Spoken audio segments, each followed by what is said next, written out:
ভয়াল ২৫ মার্চ গণহত্যা দিবস আজ। বীর সন্তানদের শ্রদ্ধা জানাতে প্রস্তুত জাতীয় স্মৃতিসৌধ নেওয়া হয়েছে কঠোর নিরাপত্তা ব্যবস্থা। মার্কিন ফার্স্ট লেডির আমন্ত্রণে ওয়াশিংটনের ভাষণ দিলেন জুবাইদা রহমান। বাংলাদেশের সহায়তা দিতে উন্নত বিশ্বের কাছে আহ্বান। হাজার কোটি টাকায় নির্মিত রেল স্টেশন এখন অপরাধীদের আড্ডাখানা। ৮ বছরে ভুতুরে পাবনা রেল স্টেশন জনবল বাড়ানোর কথা বলছেন রেলওয়ে কর্মকর্তারা। আবারও ইসরায়েল, কুয়েত, জর্ডান, বাহরাইনে ইরানের ক্ষেপণাস্ত্র হামলা। ইরানকে ১৫ দফা শান্তি পরিকল্পনা দিয়েছে যুক্তরাষ্ট্র। এবং মালিকানা পরিবর্তন, রয়্যাল চ্যালেঞ্জার্স বেঙ্গালুরুর ২২,০০০ কোটি টাকায় বিক্রি হলো কোহলিদের ফ্র্যাঞ্চাইজি।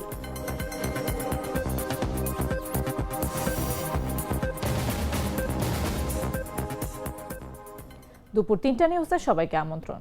সাথে আছে আমি নাফিস আব্দুল্লাহ। আমি তো মশলা বদলে ফেলেছি, এবার আপনিও বদলে ফেলুন। একবার প্রাণ গুঁড়া মশলা ব্যবহার করেই দেখুন। আজ ভয়াল ২৫ মার্চ গণহত্যা দিবস। বাঙালি জাতির জীবনে ১৯৭১ সালের এই দিন শেষে এক বিভীষিকাময় ভয়াল রাত নেমে এসেছিল। অপারেশন সার্চলাইটের নামে পাকিস্তানি হানাদার বাহিনী নিরস্ত্র বাঙালির ওপর চালায় নির্মম গণহত্যা। সে কাল রাতে আগুন, গুলি আর আর্তনাদে স্তব্ধ হয়ে পড়ে ঢাকা। শহীদদের স্মরণে এবং ইতিহাসের এই নৃশংসতাকে নতুন প্রজন্মের কাছে তুলে ধরতে দেশজুড়ে যথাযোগ্য মর্যাদায় পালিত হচ্ছে গণহত্যা দিবস। ২৫ মার্চ ১৯৭১, দুঃস্বপ্নের মতো এক রাত। নিরস্ত্র মানুষের ওপর সেদিন নেমে এসেছিল আগুন আর গুলির ঝড়। ঢাকা শহর জুড়ে শুরু হয় পাকিস্তানি বাহিনীর বর্বরতা। তাদের মূল লক্ষ্য ছিল স্বাধীন ভূখণ্ড, তার মানুষ আর মানুষের সুন্দর ভবিষ্যতের স্বপ্ন ধ্বংস করে দেয়া। ভয়াল সেই রাতে হঠাৎ করেই বদলে যায় সবকিছু। অন্ধকারে ঢেকে যায় শহর, চারদিকে গুলির শব্দ, আগুনের লেলিহান শিখা।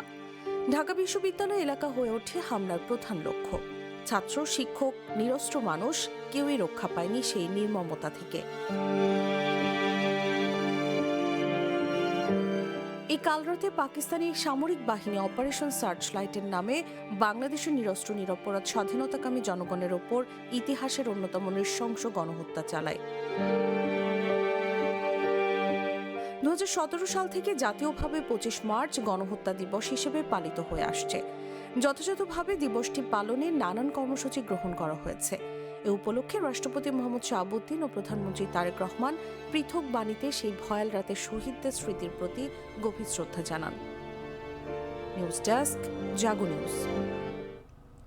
পাকিস্তানি দখলদার বাহিনী ১৯৭১ সালের ২৫ মার্চ রাতে অপারেশন সার্চলাইটের নামে বাংলাদেশের নিরস্ত্র স্বাধীনতাকামী মানুষের ওপর ইতিহাসের অন্যতম নৃশংস গণহত্যা চালিয়েছিল বলে মন্তব্য করেছেন প্রধানমন্ত্রী তারেক রহমান। মঙ্গলবার কালরাত্রি উপলক্ষে দেয়া বাণীতে সেই গণহত্যার ইতিহাস বর্তমান ও ভবিষ্যৎ প্রজন্মের কাছে তুলে ধরার আহ্বান জানিয়েছেন তিনি। এছাড়াও একটি ন্যায়ভিত্তিক, উন্নত, সমৃদ্ধ, স্বনির্ভর ও গণতান্ত্রিক বাংলাদেশ গড়ে তুলতে ঐক্যবদ্ধভাবে কাজ করার আহ্বান জানিয়েছেন প্রধানমন্ত্রী তারেক রহমান। প্রধানমন্ত্রী আরও বলেন, ২৫ মার্চের গণহত্যা ছিল একটি সুপরিকল্পিত হত্যাযজ্ঞ। সুপরিকল্পিত এ হত্যাযজ্ঞ কেন প্রতিরোধ করা গেল না, এ ব্যাপারে তৎকালীন রাজনৈতিক নেতৃত্বের দৃশ্যমান ভূমিকা এখনও ইতিহাসের গবেষণার বিষয়। তবে ২৫ মার্চ দিবাগত রাতে উই রিভোল্ট বলে গণহত্যার বিরুদ্ধে আনুষ্ঠানিকভাবে সশস্ত্র প্রতিরোধ গড়ে তোলে চট্টগ্রামের ৮ম ইস্ট বেঙ্গল রেজিমেন্ট। গণহত্যা প্রতিরোধের মধ্য দিয়ে শুরু হয়ে যায় দীর্ঘ ৯ মাসের সশস্ত্র মুক্তিযুদ্ধ। এ সময় সব শহীদের বিদেহী আত্মার মাগফিরাত কামনা করেন তিনি।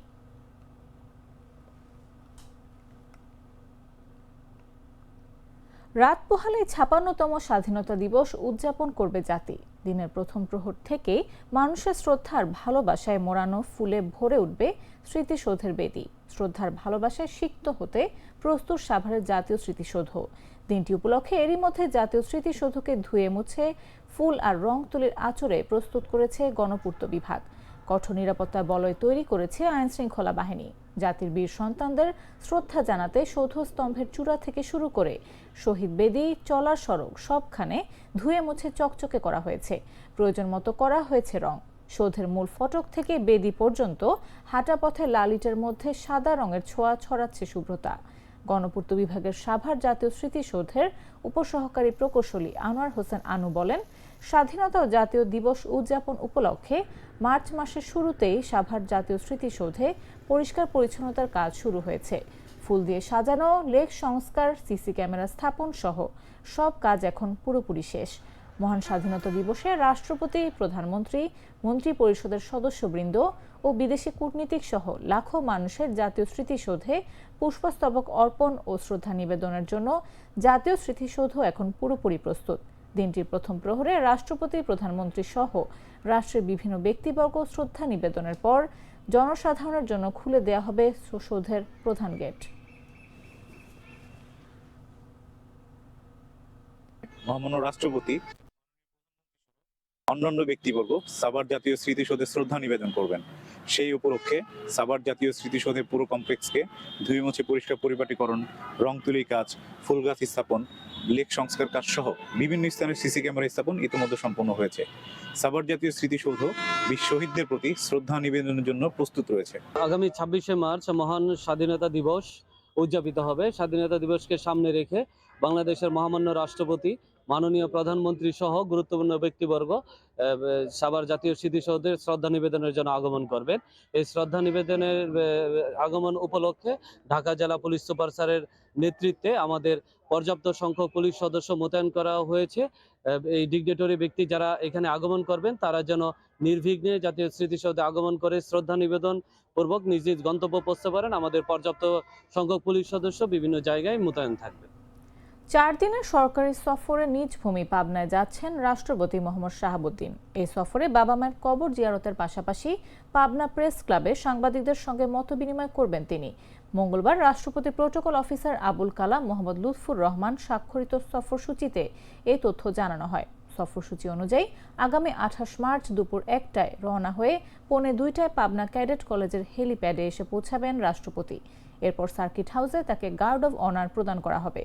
এদিন বিশ্রাম শেষে পরদিন রোববার বেলা 11টায় পাবনা আরিফপুর কেন্দ্রীয় গোরস্থানে বাবা মায়ের কবর জিয়ারত করবেন তিনি। পরে সন্ধ্যায় পাবনা প্রেস ক্লাবের সাংবাদিকদের সঙ্গে মতবিনিময় করবেন।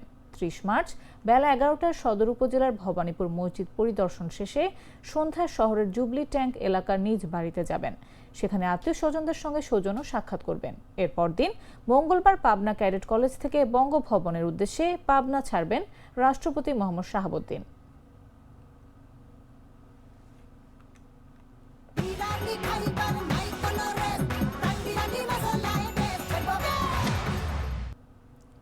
মার্কিন ফার্স্ট লেডি মেলানিয়া ট্রাম্পের উদ্যোগে আয়োজিত বৈশ্বিক সম্মেলনে অংশ নিয়ে উদ্বোধনী অধিবেশনে বক্তব্য দিয়েছেন ডাক্তার জুবাইদা রহমান।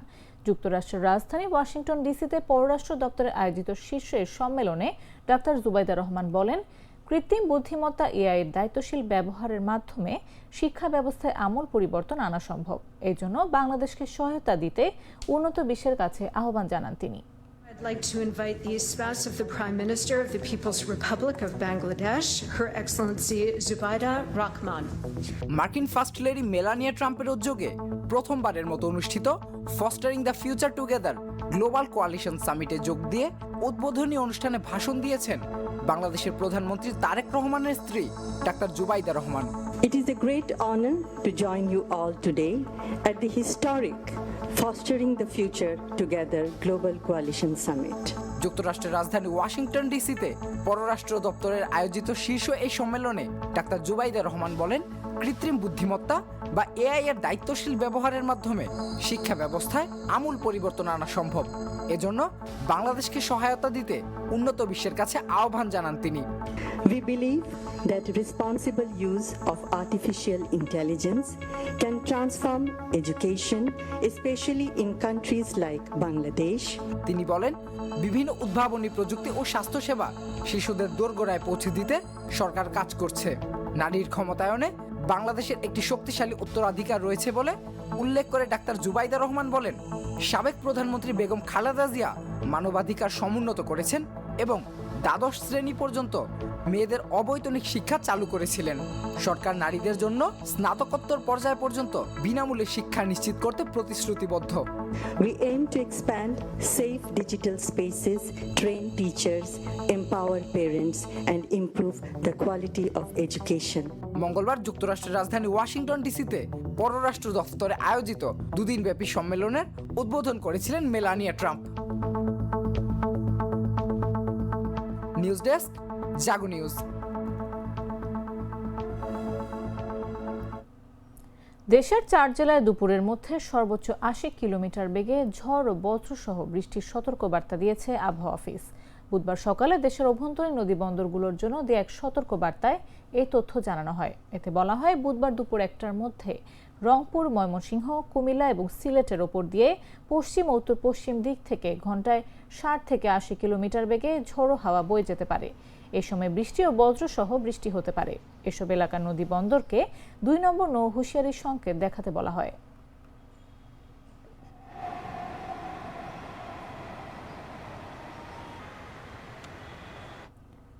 প্রায় 2000 কোটি টাকার স্বপ্নের প্রকল্প, কিন্তু বাস্তবে তা এখন ভাঙাচোরা, অরক্ষিত এবং প্রায় পরিত্যক্ত এক স্থাপনা। পাবনার আমিনপুরে ঢালারচর ঈশ্বরদী রেলপথ ও আধুনিক রেল স্টেশন আজ জনবল সংকট, রক্ষণাবেক্ষণের অভাব এবং নিরাপত্তাহীনতায় কার্যত অচল। চুরি ভাঙচুরে ক্ষতবিক্ষত অবকাঠামো, অন্ধকারে ডুবে থাকা প্ল্যাটফর্ম আর দখলদারদের আনাগোনায় প্রশ্ন উঠছে, এত বড় বিনিয়োগের এই প্রকল্প কবে ফিরবে তার প্রকৃত উদ্দেশ্যে। পাবনা প্রতিনিধির পাঠানো তথ্যচিত্রে বিস্তারিত জাগো ডেস্ক রিপোর্টে। পাবনার আধুনিক রেল অবকাঠামো আজ যেন অযত্নে পরিণত হয়েছে এক ভুতুড়ে স্থাপনায়। প্রায় 2.25 কোটি টাকা ব্যয়ে নির্মিত আমিনপুরের ঢালারচর ঈশ্বরদী রেলপথ ও পাবনা রেল স্টেশন জনবল সংকট, রক্ষণাবেক্ষণের অভাব ও নিরাপত্তাহীনতায় কার্যত অচল হয়ে পড়েছে। স্টেশন ঘুরে দেখা যায় প্ল্যাটফর্মের লাইট, ফ্যান ও বৈদ্যুতিক তার চুরি হয়ে গেছে। স্টাফ কোয়ার্টার ও অফিস ভবনগুলো দীর্ঘদিন ব্যবহারের বাইরে থাকায় দরজা, জানালা, অ্যালুমিনিয়াম কাঠামো ও সাবমার্সিবল পাম্প পর্যন্ত খুলে নিয়ে গেছে চোরচক্র। ভাঙাচোরা কাচ, নষ্ট টিউবওয়েল আর অন্ধকারাচ্ছন্ন পরিবেশে পুরো এলাকা পরিণত হয়েছে অপরাধীদের আড্ডাখানায়। রাত্রিবেলা গাঁজাখোর, মদখোর এগুলো আমাদের এখানে রাত্রে আমদানি হয়, চুরি চামারি হয়। এখানে কোনো নিরাপত্তার কোনো ব্যবস্থা নাই। স্টাফদের রুম আছে, থাকার অফিসারদের থাকার রুমগুলো আছে। আমি আসার পর থেকেই দেখছি সবগুলো ভাঙচুর করছে, গিলাস মিলাস কিছু নাই, সবকিছু চুরি হয়ে গেছে। বর্তমান এখানকার অবস্থা অনেক খারাপ। স্থানীয়রা জানান, সন্ধ্যার পর মাদকসেবী ও বখাটেদের দখলে চলে যায় স্টেশন। ছিনতাইয়ের আতঙ্কে যাত্রীরা নিরাপত্তাহীনতায় ভোগেন। এই ল্যাম্পপোস্টের বাতি সবগুলোই বন্ধ। তো একটা যাত্রী যে স্টেশনে আসবে বা এখান থেকে যাবে, তার নিরাপত্তার একটা ব্যাপার আছে। যদি অন্ধকার হয়ে থাকে তাহলে দুষ্কৃতিকারীরা আপনার খারাপ কিছু করার সুযোগ পায় আর কি। অনেক জিনিসপত্র ছিল, সেইগুলো আস্তে আস্তে নষ্ট হয়ে যাচ্ছে বা চুরি হয়ে যাচ্ছে বা খুলে নিয়ে যাচ্ছে। দুইটা বিল্ডিং আমরা অনেকদিন থেকেই দেখতেছি যে একেবারেই পরিত্যক্ত, যার দেখভালের কেউ নাই, অথচ এটা সরকারি প্রতিষ্ঠান। সরকারের তো প্রতিনিধি নিযুক্ত করা থাকা উচিত এখানে। স্টেশন কর্তৃপক্ষ বলছে, এত বড় স্থাপনা সামলাতে রয়েছে মাত্র 2 জন নিরাপত্তা কর্মী। জনবল সংকটের কারণে দায়িত্ব বন্টনেও তৈরি হয়েছে বিশৃঙ্খলা। কয়েকটি স্টাফ আছে, স্টাফের মধ্যে তাও আবার ঢালারচরে আবার ওখানে ট্রান্সফার করা হয়, যার ফলে একটি স্টাফ দিয়ে আর এই নিয়ে আদৌ সম্ভব না। দিকে একটা ট্রেন চলে ঢালারচর, যখন ট্রেনের সংখ্যা আরো বাড়বে, এলাকার লোকজনের দাবি আছে আরো ট্রেন দেওয়া, আন্তনগর ট্রেন দেওয়া। তো যখন ট্রেনের সংখ্যা বাড়বে তখন নিরাপত্তা কর্মীও বাড়বে, ম্যান পাওয়ারও বাড়বে সেই অপারেশন করার জন্য, তখন সেখানে আরো বেশি অ্যাক্টিভিটি হবে। রেলওয়ে কর্মকর্তারা জানিয়েছেন, ট্রেন চলাচল ও জনবল বাড়ানোর পরিকল্পনা রয়েছে। তবে প্রশ্ন রয়ে গেছে, ব্যবহারহীন অবকাঠামো আর নিরাপত্তাহীনতায় ডুবে থাকা এই স্টেশন কবে ফিরবে কার্যকর অবস্থায়। নিউজ ডেস্ক, জাগো নিউজ। চট্টগ্রামের মিরসরাইয়ে চলতি মৌসুমে সরিষার বাম্পার ফলন হয়েছে। দিগন্তজোড়া মাঠে সরিষা ফুলের হলুদের সমারোহ শেষে ফলনের ভারে সরিষা গাছ নুয়ে পড়েছে। এখন চলছে ফসল কাটার ধুম। ফলন যেমন ভালো হয়েছে, তেমনি ভালো দামের আশা কৃষকদের। উপজেলার 16টি ইউনিয়ন ও 2টি পৌরসভায় বিভিন্ন এলাকার কৃষকদের সরকারি প্রণোদনা ও সরিষা চাষে উদ্বুদ্ধ করায় চাষের পরিধি বেড়েছে। এছাড়া আগের তুলনায় এই উপজেলায় সরিষা তেলের চাহিদা বেড়ে গেছে। অতি অল্প সময় অল্প পুঁজিতে সরিষা খুবই লাভজনক ফসল হওয়ায় কৃষকরা এখন সরিষা চাষের দিকে ঝুঁকছেন। মিরসরাই উপজেলা কৃষি কর্মকর্তা প্রতাপ চন্দ্র রায় জানান, উপজেলায় চলতি বছর ৫,০০০ কৃষক সরিষা চাষ করছেন। উপজেলা কৃষি অধিদপ্তর কৃষকদের প্রশিক্ষণ, বীজ, সার সহ বিভিন্ন উপকরণ দিয়ে সহায়তা দেওয়া হয়েছে। বিগত ৫ বছরের ব্যবধানে সরিষা চাষ অনেক গুণ বেড়েছে। সরিষা চাষে স্থানীয়দের ভোজ্য তেলের চাহিদা যেমন মেটাচ্ছে, তেমনি এ অর্থকরী ফসল ভূমিকা রাখছে স্থানীয় অর্থনীতিতেও।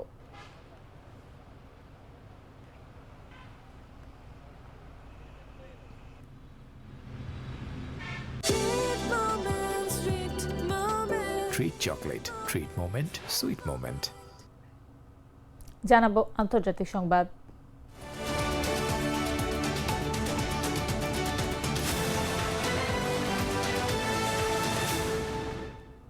মার্কিন ও ইসরায়েলি সংবাদ মাধ্যমগুলো নাম প্রকাশ না করার সূত্রকে উদ্ধৃত করে জানিয়েছে যে যুক্তরাষ্ট্র একটি ১৫ দফা শান্তি পরিকল্পনা ইরানের কাছে হস্তান্তর করেছে। তবে বিবিসি এ ধরনের কোনো ডকুমেন্টস এখনো দেখেনি।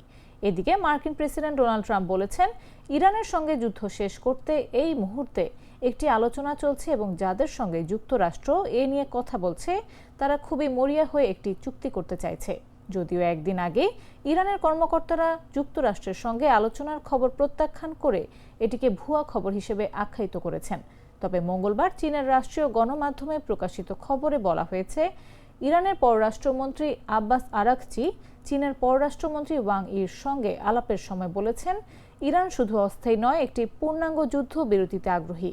এদিকে বিশ্ববাজারে তেলের দাম প্রায় ৬% কমেছে, যদিও ইরান ও ইসরায়েলের মধ্যে পাল্টাপাল্টি হামলা অব্যাহত আছে।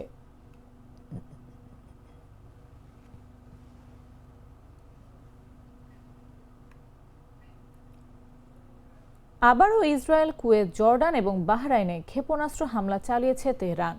ইরানের রাষ্ট্রীয় টেলিভিশন বুধবার জানিয়েছে, দেশটির বিপ্লবী গার্ড ইসরায়েলের পাশাপাশি কুয়েত, জর্ডান ও বাহরাইনে মার্কিন বাহিনীর সামরিক ঘাঁটিগুলোতে ক্ষেপণাস্ত্র নিক্ষেপ করেছে। রাষ্ট্রীয় সম্প্রচারকারী IRIB-তে প্রচারিত এক বিবৃতিতে বলা হয়েছে, অধিকৃত অঞ্চলের কেন্দ্রস্থলে থাকা লক্ষ্যবস্তু অর্থাৎ ইসরায়েল এবং এই অঞ্চলের মার্কিন সামরিক ঘাঁটিগুলোতে সুনির্দিষ্টভাবে পরিচালিত তরল ও কঠিন জ্বালানি চালিত ক্ষেপণাস্ত্র ব্যবস্থা এবং আক্রমণকারী ড্রোন দিয়ে আঘাত হানা হয়েছে। এদিকে ইরানের পররাষ্ট্রমন্ত্রী আব্বাস আরাকচি চীনের পররাষ্ট্রমন্ত্রী ওয়াং ইর সাথে আলোচনায় বলেছেন, সাময়িক নয়, পূর্ণাঙ্গ যুদ্ধবিরতি চায় ইরান।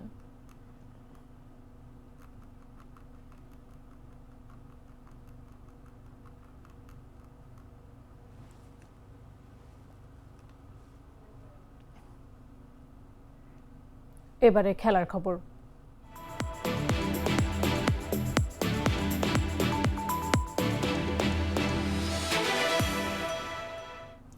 এখনও মাঠে গড়ায়নি ইন্ডিয়ান প্রিমিয়ার লিগের ১৯তম আসর। তার আগে মালিকানা পরিবর্তন হয়ে গেল রয়্যাল চ্যালেঞ্জার্স বেঙ্গালুরুর। বিরাট অঙ্কের টাকায় ভারতের শীর্ষ কর্পোরেট গ্রুপ আদিত্য বিড়লা গ্রুপের নেতৃত্বে একটি কনসোর্টিয়াম মঙ্গলবার ফ্র্যাঞ্চাইজিটিকে কিনে নিয়েছে $১.৭৮ বিলিয়ন। বাংলাদেশের মুদ্রায় যার পরিমাণ দাঁড়ায় প্রায় ২২,০০০ কোটি টাকা। এই চুক্তিটি হয়েছে ইউনাইটেড স্পিরিটস লিমিটেডের সঙ্গে ডিয়েগো পিএলসির একটি সহযোগী প্রতিষ্ঠান। এর মাধ্যমে আরসিবির শতভাগ মালিকানা হস্তান্তর করা হয়েছে। নতুন মালিকানায় আদিত্য বিড়লা গ্রুপের পরিচালক আর্যমান বিক্রম বিরকা হবেন চেয়ারম্যান এবং টাইমস গ্রুপের সাতিয়ান গাজওয়ানি দায়িত্ব পালন করবেন ভাইস চেয়ারম্যান হিসেবে।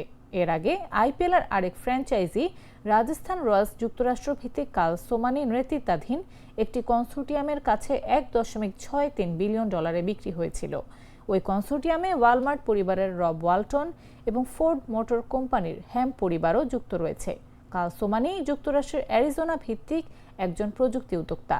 তিনি ইন্ট্রায়েস, ট্রুও এআই এবং একাডেমিয়ান সহ একাধিক প্রতিষ্ঠান প্রতিষ্ঠা করেছেন।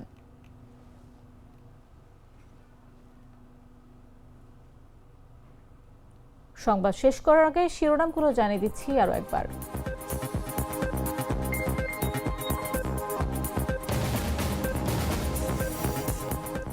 ভয়াল ২৫ মার্চ গণহত্যা দিবস আজ। বীর সন্তানদের শ্রদ্ধা জানাতে প্রস্তুত জাতীয় স্মৃতিসৌধ, নেওয়া হয়েছে কঠোর নিরাপত্তা ব্যবস্থা।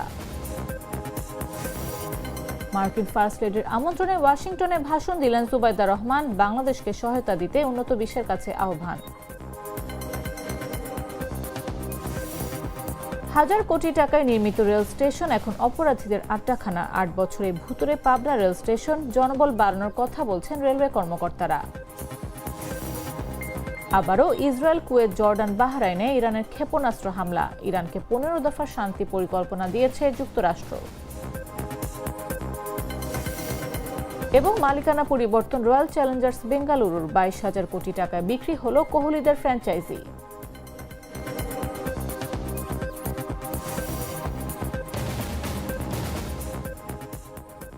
দর্শক, এই ছিল এখনকার মতো। প্রতি মুহূর্তের সর্বশেষ খবর পেতে ভিজিট করুন jagonews24.com, ফলো করুন আমাদের ভেরিফাইড ফেসবুক পেজ এবং সাবস্ক্রাইব করুন জাগো নিউজের ইউটিউব চ্যানেল।